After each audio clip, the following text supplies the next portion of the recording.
Another day, another basketball stories na naman ang pagkikwentuhan natin.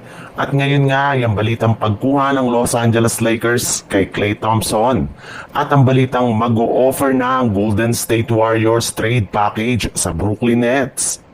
Maganda na nga mga nangyayari ngayon sa Lakers dahil bukod sa sunod-sunod na panalo ng Lakers, ay nagsisibalikan na rin naman nga ang kanika nilang mga manlalaro kagaya na lang ni Maxi Kleber, Ado Otero at nakasama ng muli sa ginagawang practice ng kanilang team matapos ang ilang araw na pagkawala dahil sa injury.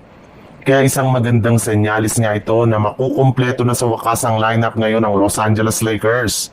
Pero sa kabila nga ng unti-unti ng pagganda ng nangyayari sa Lakers ay may mga trade rumors pa rin naman nga nagsisilabasan ngayon patungkol sa kanilang team kagaya na lang ng posibilidad na pagkuha ng Lakers kay Klay Thompson mula sa Dallas Mavericks, kung saan maaari nga daw nila ditong gamitin bilang trade asset sina Maxi Kleber, Gabe Vincent at si Dalton Kenny. Mismong Dallas na rin naman nga ang nagsabi na gagawin na nga daw nilang available ngayong season si Klay Thompson sa trade kapag nagpatuloy pa ang paglamya ng kanyang shooting sa kanilang mga laro. Sa ibang balita naman, kagaya nga ng napag-usapan natin, alam naman nga po ninyo na medyo matanda na nga rin po si Al Horford ngayon habang hilaw pa rin naman nga mga galaw ni na Jackson Davis at Quinton Post.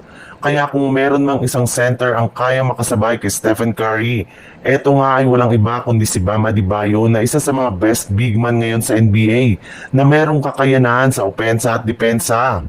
Kayang-kaya nga nito na gumawa ng malalaking puntos plus meron pa siyang rebounding at shot blocking presence sa ilalim ng basket. Mabilis rin naman nga itong gumalaw sa loob ng court na meron siyang reliable na jump shot sa mid-range. Kaya babagay talaga ito sa playing style na ginagamit ni Coach Steve Kerr para sa Golden State Warriors. Bukod rin nga kay Bam Adebayo ay maaari rin naman nga daw na makuha ng Warriors sa isang trade si Nick Claxton mula sa Brooklyn Nets sa pamamagitan ng pag-offer nila ng package na kinabibilangan ni Jonathan Kuminga.